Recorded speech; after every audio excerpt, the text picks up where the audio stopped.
여러분들을 위해서 지금 디프리 강의를 한 3, 40분 정도 해드리려고 하는 것입니다.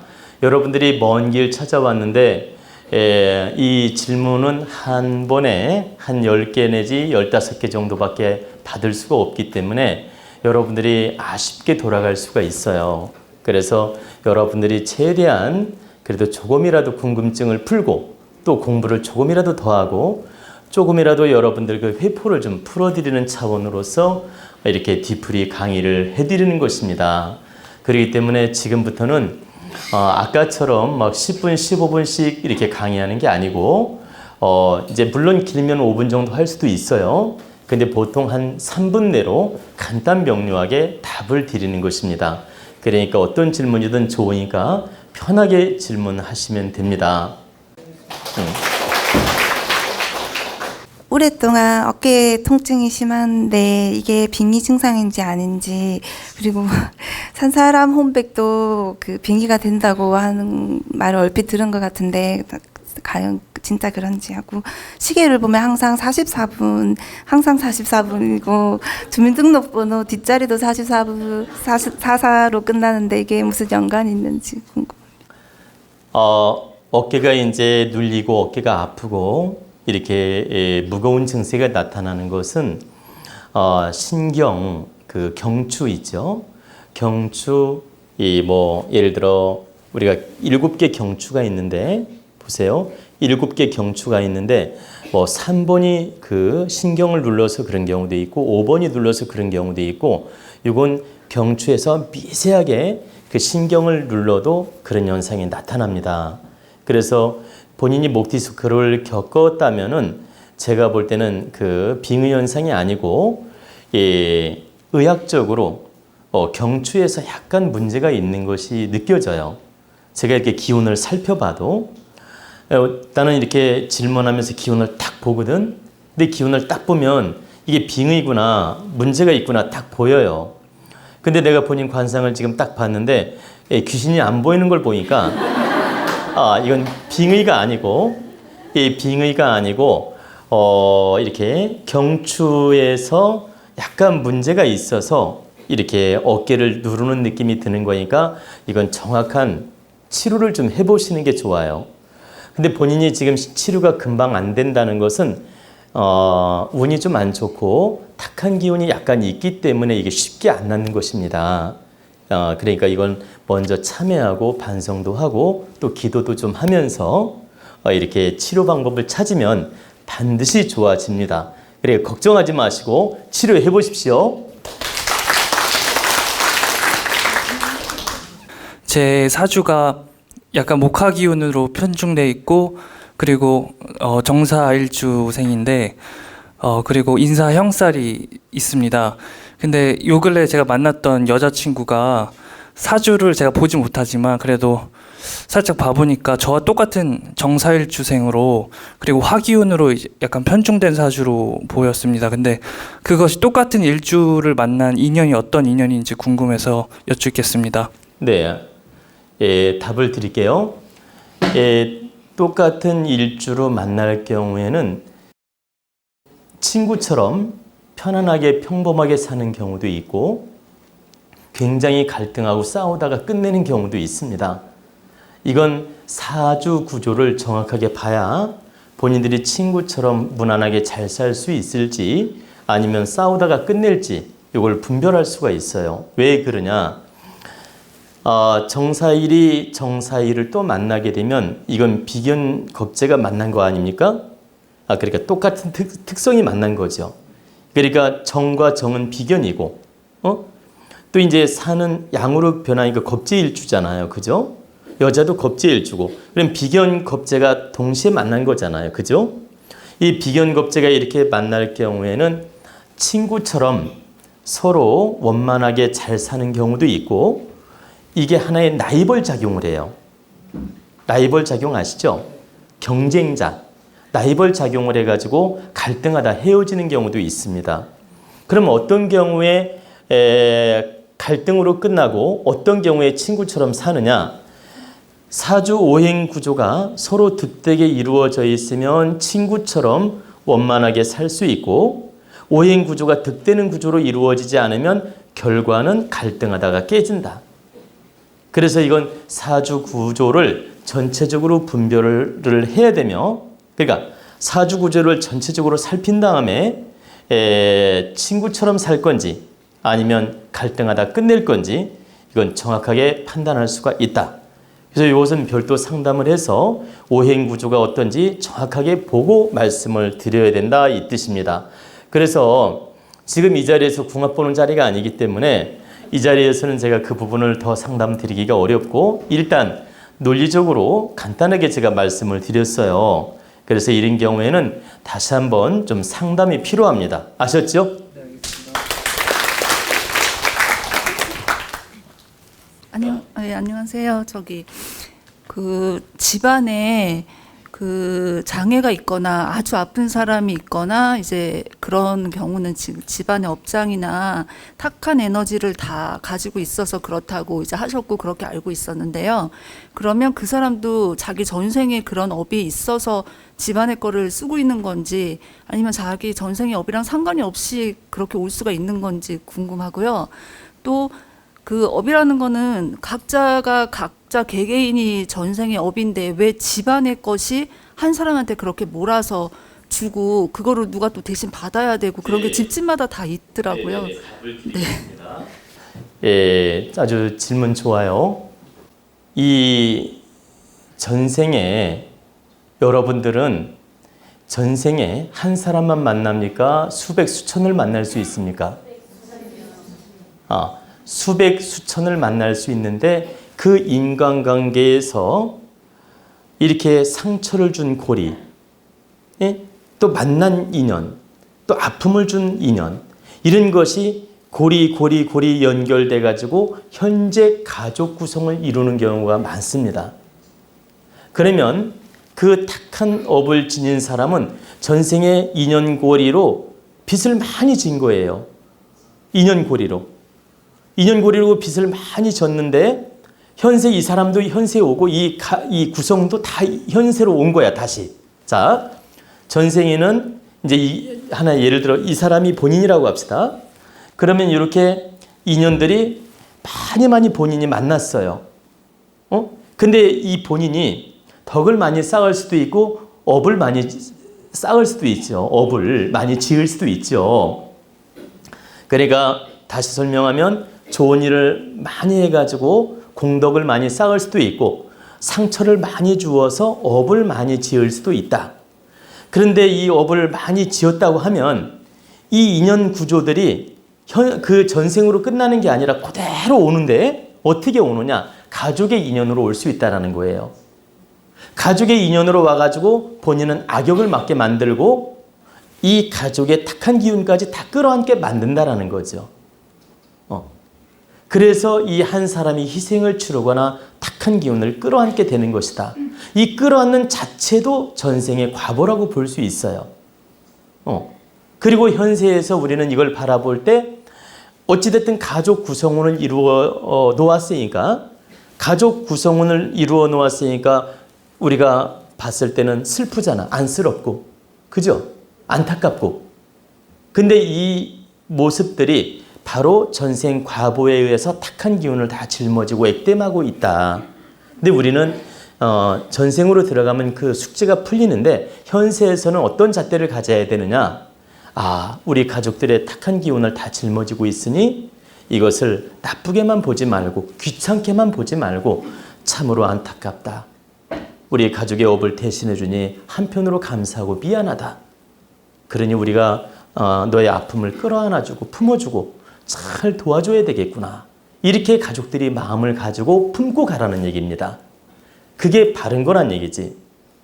그리고 여러분들 집안 형제들 중에 속색이는 형제도 있고 문제아 형제들도 있잖아요. 그죠? 그러면 속색이는 형제나 문제아 형제들이 그 탁한 기운을 끌어안고 있는 거예요. 근데 여러분은 그 이치를 모르니까 맨 원망만 한단 말이야. 저 인간이 왜 태어나가지고 우리 형제인가? 저 인간이 태어나서 우리 너무 힘들어. 저 인간 없어졌으면 좋겠어. 이렇게 불평불만을 갖게 돼요. 왜? 창피하기도 하고 부담스럽기도 하고 그 형제 때문에 골치 아프기도 하고 그렇게 원망을 하는데 원망하지 마라. 이 탁한 기운을 감당하는 것은 저 사람의 전생 과보지만 현세 입장으로 봤을 때는 이 집안의 탁한 기운을 다 끌어안고 있으니 우리가 이걸 불쌍하게 보기도 하고 또 하나의 업을 소멸하고 있구나 이런 잣대로 보기도 하고 또 우리의 그 탁한 기운을 대신해 주고 있구나 이런 마음으로 측은히 여기면서 품어주면서 지혜롭게 풀어가야 된다. 이 지혜롭게 풀어가는 마음을 가질 때 그 사람이 힘들게 보이지가 않아요. 오히려 측은하게 보이지. 나를 괴롭힌다고 보이지 않는다고.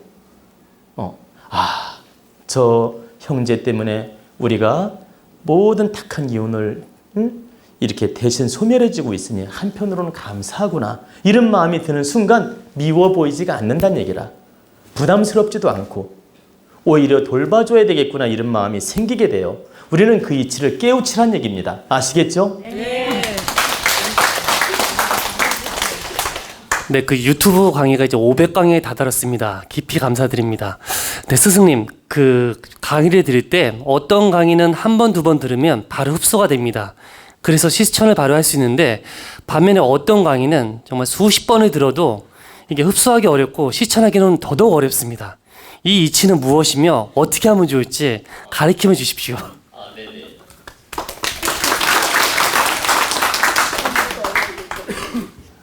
여러분 질량에 맞는 이렇게 쉬운 강의들은 한 번만 들어도 금방 이해가 되고 흡수가 됩니다. 근데 여러분은 질량이 50이라고 합시다. 근데 이 강의의 질량은 100이에요.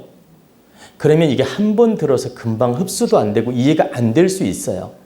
그때는 3번을 듣든 5번을 듣든 내가 마음을 열고 계속 듣다 보면 나중에는 흡수가 됩니다. 또 이해도 되고 그리고 충분히 알게 돼요. 그런데 내가 이해가 안 된다고 생각하지 않고 뭐라고 하냐면 이 강의는 별로네 하고 지나가는 분들이 있어요.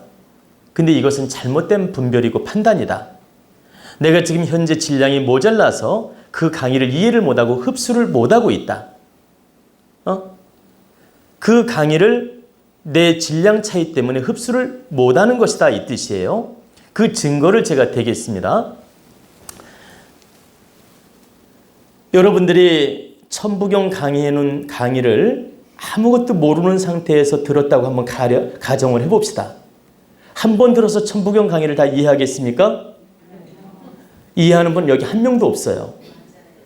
최소한 5번 내지 10번은 들어야 이해가 돼요. 근데 저처럼 천부경을 이미 공부를 좀 했어요. 예를 들어서. 그러면 그분은 한 번만 들어도 금방 흡수가 되죠. 금방 이해를 하고. 그것처럼 이 천부경은 고질량의 강의예요. 그리고 진리를 담고 있는 강의고 그리고 정말 너무너무 심오한 내용이에요. 내용이. 그러다 보니까 제가 아무리 잘 풀어줘도 여러분들이 한 번에 흡수하거나 이해하기가 어렵다.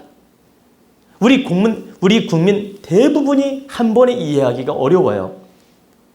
그런데 이분이 보세요. 공부를 그동안 많이 했고 천부경도 많이 들어봤어. 그리고 한 7, 80%는 천부경 내용을 알고 있어요. 그런 분이 제 강의를 딱 듣게 되면 한 번에 흡수하고 이해를 하죠. 그게 바로 내 지식과 내 그 아르마리 질량 차이다. 그래서 내가 강의를 들으면서 쉽게 흡수가 되고 쉽게 이해가 되고 쉽게 받아들이는 것은 조금 이 사회적인 강의, 일반적인 강의, 쉬운 강의들은 그게 충분히 가능해요. 그러나 좀 더 깊고 좀 더 학문적이고 좀 더 진리적인 강의, 그런 강의들은 여러분들이 한 번 들어서 공감하거나 이해하기 어려울 수 있다. 그럴 때는 이걸 강의가 나한테 안 맞거나 문제가 있다고 생각하지 마시고 한 번 더 들어보고 또 한 번 더 들어서 이해가 안 되면 또 한 번 듣고 그래서 3번, 4번, 5번 이렇게 듣다 보면 그게 느껴집니다. 아, 이거였구나. 그러면서 흡수가 될 뿐만 아니라 여러분 질량이 좋아집니다. 그만큼 수준이 높아진다. 그래서 여러분들이 제 강의를 이렇게 그래도 많은 분들이 흡수하고 이해하고 공감하는 이유가 저는 여러분들 질량에 맞추어서 최대한 쉽게 풀어주고 쉽게 이해를 시켜줍니다. 이건 여러분들이 공감하실 거예요. 제가 하는 말이 아니고 여러분들이 반드시 공감할 거라 믿어요. 그리고 저는 유학을 공부한 사람이에요. 그렇기 때문에 추상적 강의를 제가 별로 안 좋아해요. 그래서 항상 진리를 설하거나 진리를 논할 때도 증거를 대려고 합니다. 그래서 제가 먼저 항상 강의할 때 주제를 내놓고 그 증거를 다시 한번 설명해 줄 때가 많죠. 지금 같은 경우도 예를 들어주지 않습니까? 그래서 저는 확실한 증거, 확실한 예를 들어서 여러분들을 이해시키고 강의를 해주는 것입니다. 저는 다른 선지자들 강의도 제가 들어본 적이 있어요. 그러면 그 선지자들 강의를 저는 100% 한 번 듣는 순간 다 이해를 하죠.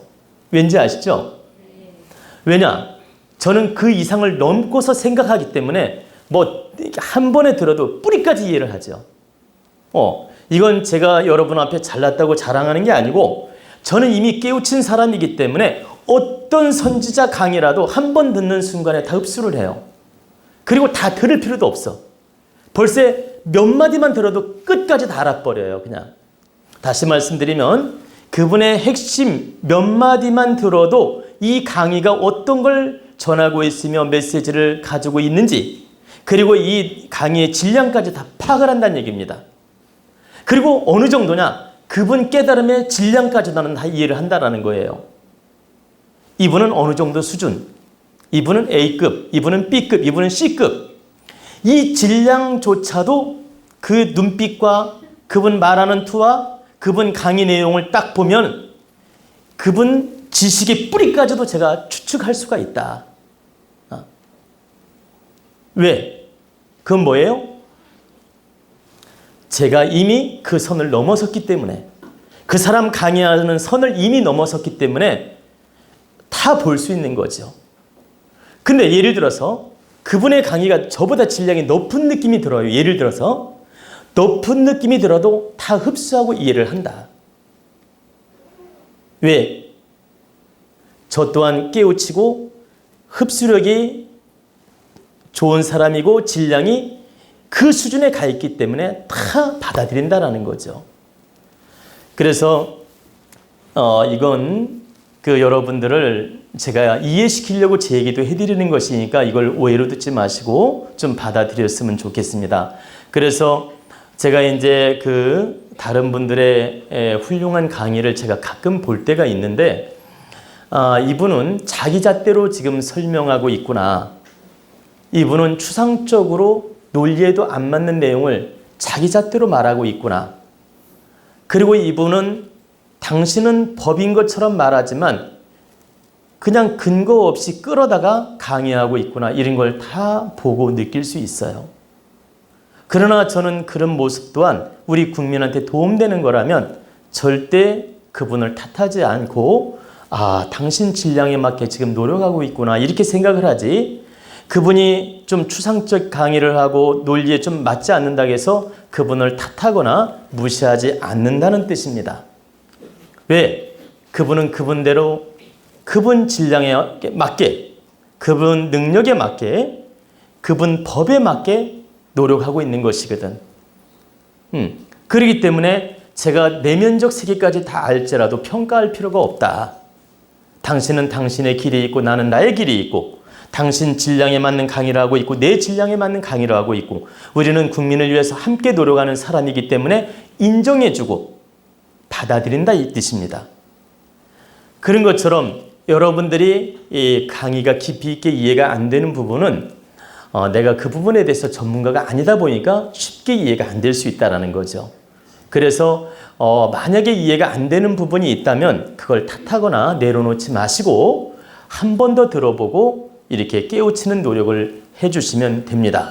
그러면 충분히 여러분도 이해가 되고 공감할 수 있고 공부가 된다는 뜻입니다. 아시겠죠?